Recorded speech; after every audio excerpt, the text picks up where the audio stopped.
Welcome back. This is a Morning Express. On Wednesday, we like to get you updated and informed on matters health. And on your health today, we're focusing on sickle cell anemia, which is a blood disorder that affects people, pockets of people in parts of Kenya. We have Coast, Western region and Nyanza region. And we're taking a look at why. Apparently, according to scientists, this is a mutation that was meant to protect people from malaria. But of course, the effects that eventually happened were not good for those who have that particular gene that can be inherited. So let's take a look at some facts on sickle cell anemia before we get into the interview of the day. So to start us off, let us define sickle cell anemia. This is a disease that affects the red blood cells, and it causes them to take the shape of a crescent moon, or that tool that is called a sickle that is sort of carved, and it makes the blood cells unable to efficiently supply oxygen and or glucose to all parts of the body. It causes blockages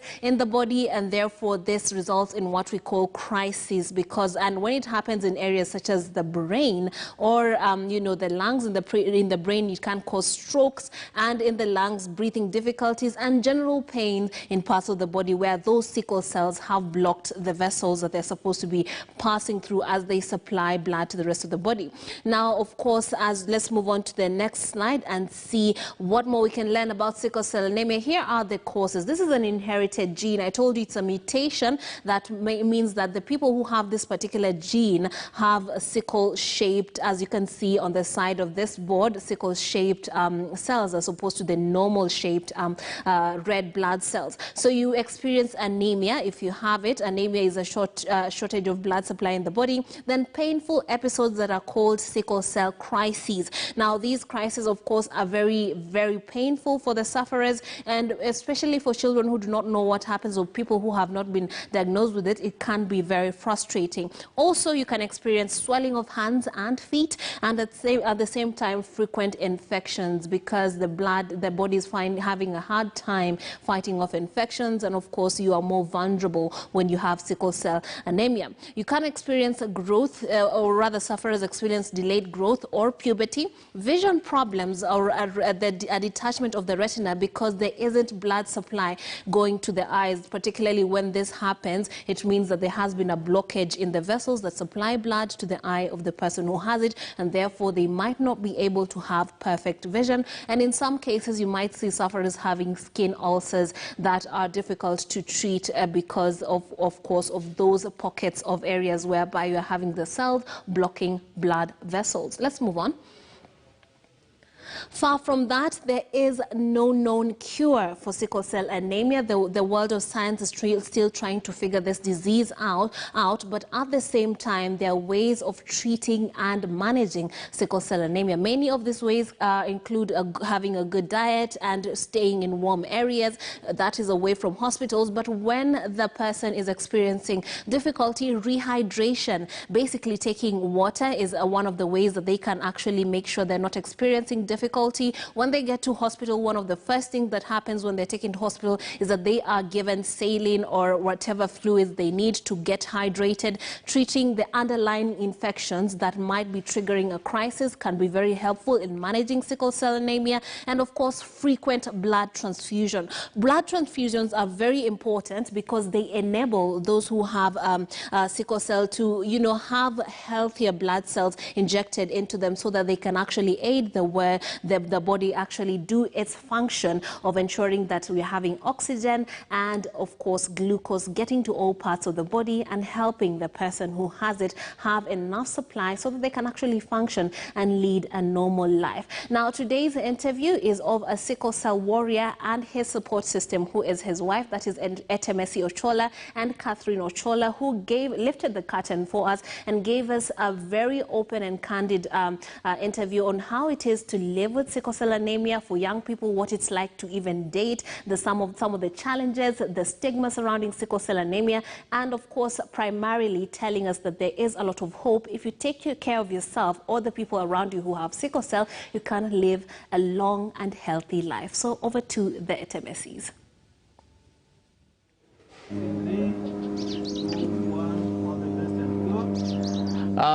My name is Etemesi Ochola. I am 35 years of age. I'm married.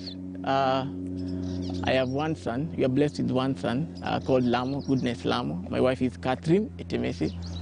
I am a warrior. I'm a sickle cell warrior.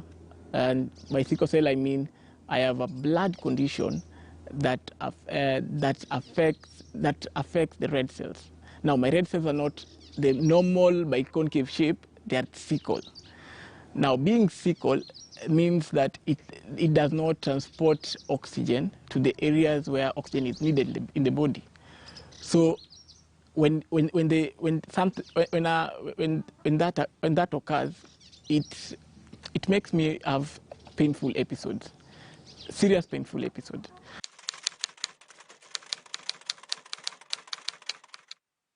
So when I was 7 years of age, is that time that I started experiencing the pain. I was born in Nairobi. So the weather of Nairobi did not even favor me. So I was sick like every week. And they didn't understand, at that time, they didn't understand what I was ailing from. So after some few tests, I remember we went to Mombasa, Makadara. It's called Coast General Referral Hospital. We went there. And my uncle, who also has, he had two children who were sickle cell, suggested to my mom, that's what I think, suggested to my mom that I should go to Coast General and just get tested to see if I have that condition also. So I went there, and yes, it turned out to be positive. I was a sickle cell patient. So my journey started from there, 7 years of age. I remember going to school those days in my early education, yani. If I was punished because of coming late, you remember the corporal punishment that we had. So if I was punished, my mother would go home and cry in pain, not because of the caning, but now it affected or triggered the painful episodes. So I was sick like all the time. Wearing shorts, Nairobi, those days in primary, you were wearing shorts. So wearing shorts, I was in pain. The cold would affect me. I get the painful episodes. So I was struggling with my education. I remember even I schooled in Tomboya. That's the first primary school I started. Dandora, that is Dandora. Tomboya Primary School, that is Dandora. So we went there. When I was there, even the principal that time suggested that I just get to wear special clothes, that like long the trousers, which was like now my uniform. So I didn't. It helped now because the episode reduced kidogo, but it became bad to the hospitalization. I found myself in the hospital like all the time. Kenyatta was my next home. So my mom asked for transfer, medical transfer on medical grounds, and so that we can go on a more favorable place for me. And she chose Mombasa because she was born in Mombasa and she schooled there. So she knew Mombasa, that's her home. So we went in Mombasa. And that's where I continued my rest of my primary education. Yes, I cleared class 8 and I joined high school at that time, St. Charles Luanga. I remember very well, St. Charles Luanga. Yes, that's where I was. But when I was joining high school, sickle cell affected my right leg on this hip. A condition known as avascular necrosis. Avascular necrosis whereby the sickle blocked transportation of the blood to my hip for a long time, and I didn't notice. So I was just using painkiller and getting on with my life. So it became more worse, and I was walking like one of my legs is short. So it became worse. I went to physiotherapy, and I was given crutches. So I joined Form 1 with crutches. Yeah. So walking with crutches as a teenager is not a good thing. You don't enjoy the teen life. You don't play football. You are shy when you can't. You are shy in relating with people and all that. But St. Charles Luanga was also a good school. People, I was not bullied. Form 4 respected me. The teachers respected me. I was treated well. And that gave me confidence to read more and just to concentrate on my studies. Yes, so high school it was well. I was not since I was in Mombasa. I was not that sick. Yes, but now then after Form 4, yes, I passed. I did my exam and I passed. Yes, and I by God's doing, I went to campus, JKUAT. I did medical microbiology. Yes, I went to Jomo Kenyatta University in Juja. So that's where I schooled again. Now I came from Mombasa, from that place, which was hot, now to the cold environment again. Now my pain episode started again. It's like someone is cutting in your marrow every time. And if it's the leg, you can't even walk, because even you step on it, it is painful. So it's like a wound, but an internal wound. Yeah. So it was like that. So the pain, we dread the pain. I personally dread the pain. I know every warrior dread the pain. So and the good thing is you feel it when it's coming. So if you are in a place where it is triggered by something, either stress, either cold, or either activity, lifting, this trainer's activity. When I do that, I find myself, I feel my body, and I know it is coming, and it is coming right now. The pain is coming, and when it's coming, it's like the whole body first of all, before it settles anywhere. It's like a whole body. You feel pain everywhere. You even cry, you even shout, you even writhe with pain. It's really what can I say? It's really painful. Someone said it's more like labor pain, but you're not looking forward to release the baby so that you can relax. No, the pain is still there, and it's not going. Yeah. So when I learned about the triggers, it helped me in campus, because every time I felt the pain, I used to rush in the hospital, and the hospital knew me. They had my file there. They knew my case. So every time they were, I reached there, I used to get treated. If they can't, they will transfer.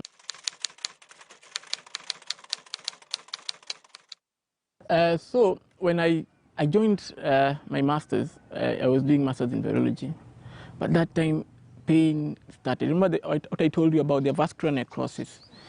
Now it came again. It came again, now worse, because I was told by doctors that when it recurs, there's a time that the last time was when I was in Form 1 in high school, but now it comes again here when I'm doing my master's. I was in pain like every day. I was in really strong, as in really painful episodes. I remember even going for classes was difficult for me. I was in pain. Doing the exam, the final exam, I was in pain. I remember stopping writing, holding my leg, and I'm there writhing and in pain. Then, now, the cuts during the period I used to do, since I was sick daily. I used to miss the continuous assessment test, but the exam I did. Now the results came that I failed some units, and unfortunately I was discontinued from the master's program. It really crushed me. I really hated the disease more, because now this was my dream. I remember going to the principal of that college, meaning the head of department, and I'm crying to him that at least they give me a grace period, they give me something, at least they be lenient on me. But they said no, you failed exams, and as a policy, you are discontinued. So I went and appealed even in the main campus. I went to the highest, not the highest office, I didn't reach the VC, but I reached the departmental head, the school head, I remember. And they refused. I remember even being chased away, literally being chased away from the office. They don't want to hear my case, because I failed. So, yeah, so it crushed me. I got into depression for 1 year, I remember. Yes, after 1 year,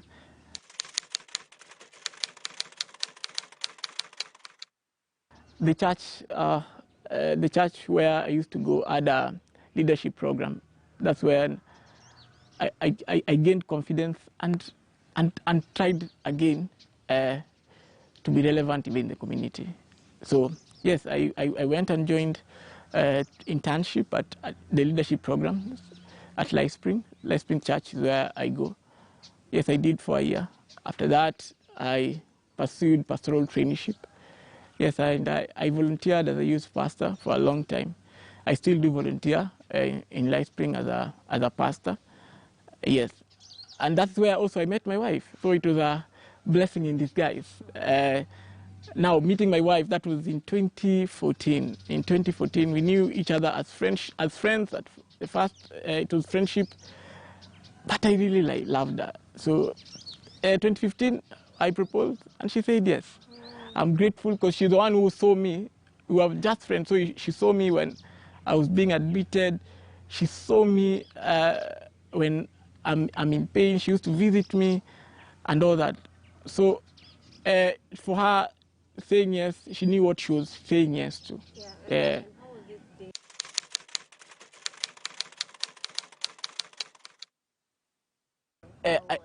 I remember before even meeting my wife, I dated other ladies, and many ladies were questioning, will I leave? Will I leave till, because everyone wants a spouse who is alive. They don't want to be widowed mapema. So I remember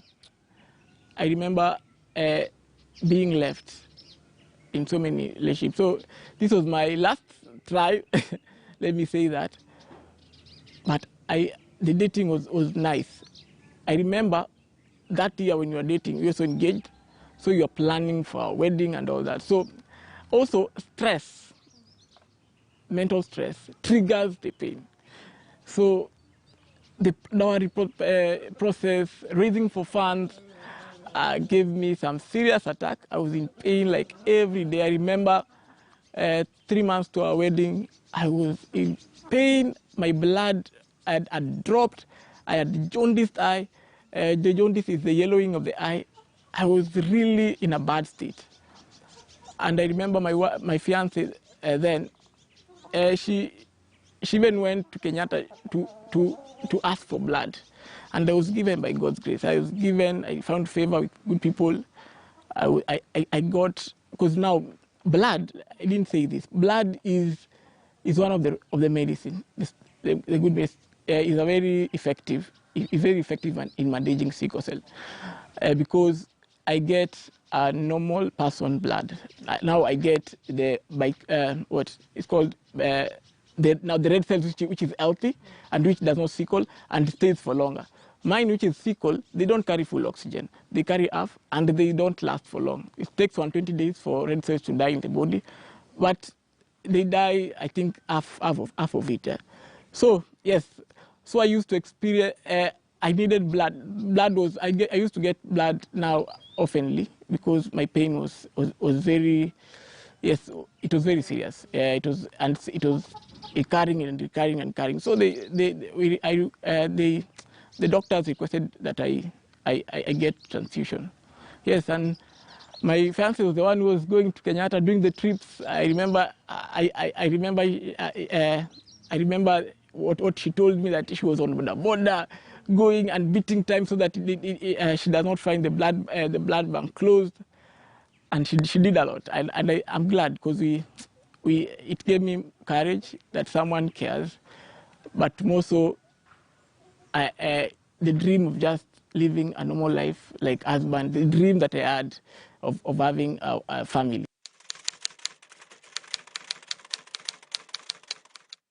She's loving, genuinely loving, and she's a very strong lady, because she's the one who gives me hope. I remember I used to lose hope. I used, like, every time I'm sick, I used to wish I could die. But now, when she came to my life, she even gave me hope and something to live for. Yeah. So and then she's a prayerful woman. I believe the prayer that she makes every day has kept me also and has kept us. Yes, so that's it. And even the grace and mercy she extended and to me also. I met Temesi in 2014. We met in God's Vineyard. He was training to be a pastor. He was in his second year, and I was beginning. I was just beginning my internship. Yeah, that's how we met in 2014. And after I met him is when I realized that he has a condition that I didn't know about. Because where I come from, we don't know, there's nothing that we know about sickle cell. And so we built our friendship since then, because we were in the same journey. I was in another relationship, and he was looking out with other ladies. But I remember the first time we met, he saw my legs and he was like, wow. Yes, and that's how we began our friendship. Just from that, wow, yeah. We became friends. We became great friends since 2014. I continued with my relationship as he continued pursuing other ladies. And to me, I was even praying for him that he gets someone who can support him, in his journey. I used to tell him, during my wedding, you'll come, I'll make sure you're in my line so that I can connect you with either of my friends or my cousins. Yeah, and we used to laugh about it. I used to visit him at the hospital when he was sick. And to me, I was like, whoever will get this guy, he'll endure a lot. Because I used now to see him in pain, how they used to manage his pain at the hospital, and I was like, wow, whoever will get this man, I don't know how their lives would be. But God, in His own way, knows how to turn things. This is my choice.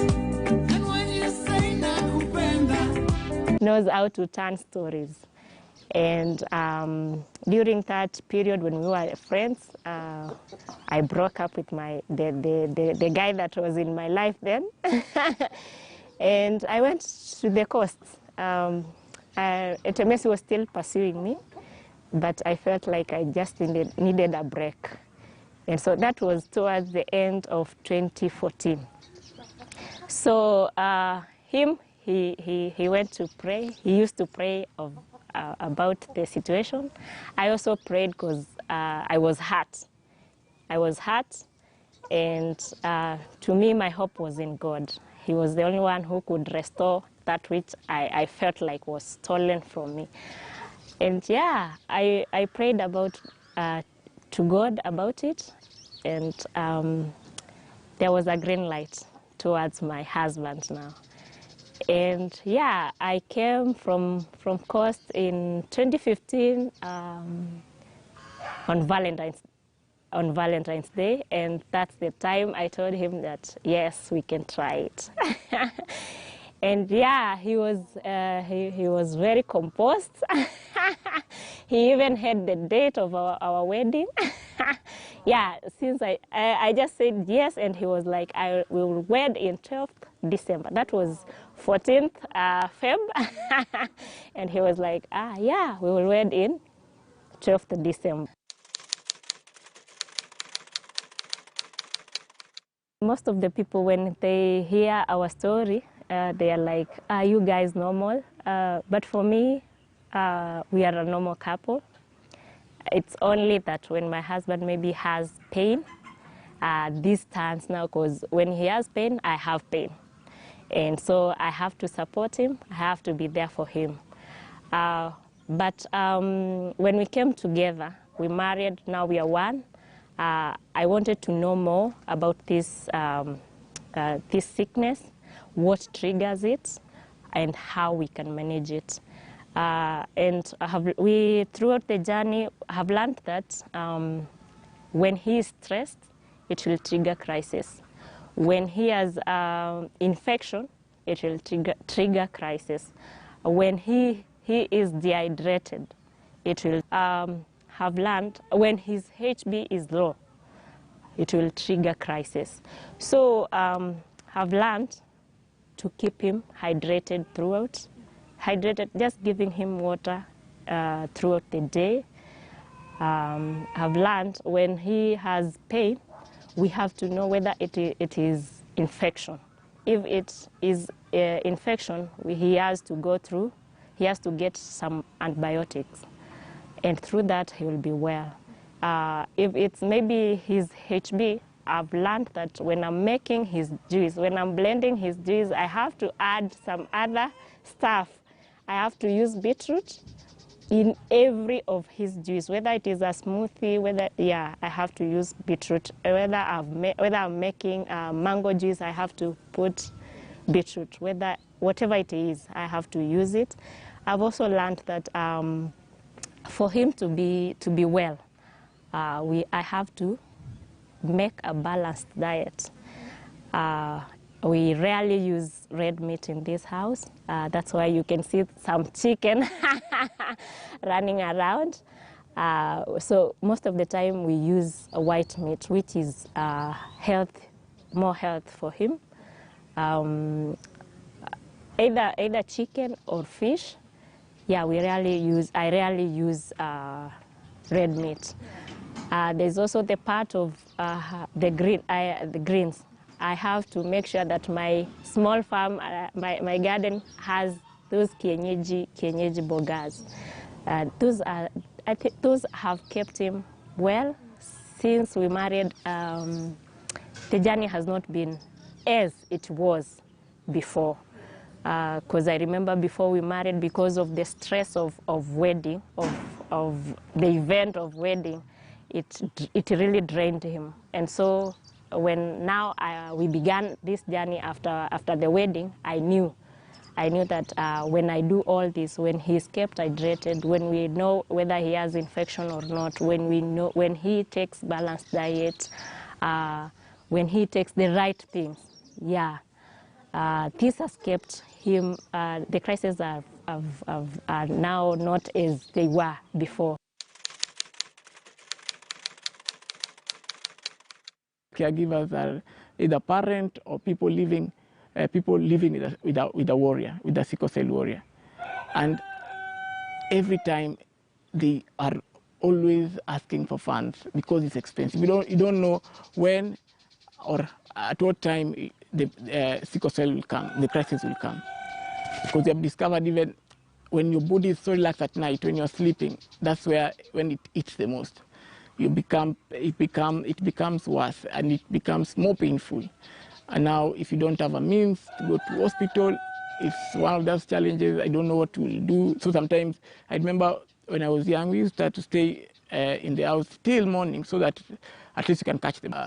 Currently, we're still not being paid.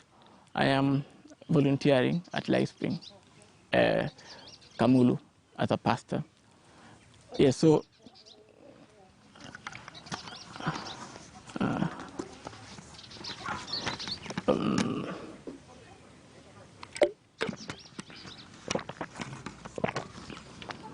our first year of marriage, that is 2016, I got lots of, I got attacks, serious attacks in sickle cell attack, and this was the first time for Catherine to actually see the genesis, how the crisis starts. Yes, and it was so stressful. I remember those days we used to call neighbors. We live closer to my parents because of now support from my wife, and also someone to drive me to hospital every time. Yes. Catherine has understood and prefers that kind of arrangement whereby you are close to family members for moral support also for her. Yes. yeah, we are, first year was like that, and then issue of finances, which also triggered the crisis. The good thing is I had neighbors, I had friends who were always alert. Yani. They knew I'd be calling them at any time. And so this kind of support has also made Catherine stronger. And right now she understands the sickle cell so much in that she knows what works for me, what does not work for me. I eat a balanced diet. She makes sure that my meals are served well. And so I remember when I was a bachelor, we used not to eat. I used to sleep like that. So I think pains used to come because of that lifestyle. But now when I got married, after 2 years, the pain now subsided. And now we were able to manage. The admission also reduced.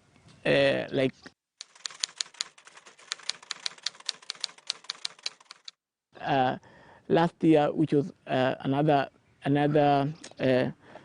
tough week, a challenging year for us. I remember the pains were not going again, and the hematologist then decided that they want to take me through red cell exchange. Now, red cell exchange is a new procedure in Kenya, but usually done in UK and the US, where I get red cells. It's just normal transfusion, but the difference is I get lots of pints. I get like 8, and they remove 8. So it happens at the same time. I get, and there's an inlet for blood, and there's an outlet removing the sickled blood. So that really helped me, though it was very expensive. I remember fundraising for it. My wife was she called people. We formed our WhatsApp group. Unfortunately, we won't be able to watch it all the way to the end, but I'm sure we'll find some time to repeat it, because it's a very touching and informative story about sickle cell anemia and how you can live a normal life. I mean, he who finds a wife finds a good thing. The Bible says that, seeing Yes. Messi being so comfortable with his better half, I mean, it speaks power to, the spirit of healing. But anyway, that was really the proper. healing power of love. Yes. Okay. And unfortunately, we have to draw to a close. And what's coming up next, Jesse? Well, it's all about the Hunger Index report. Unfortunately,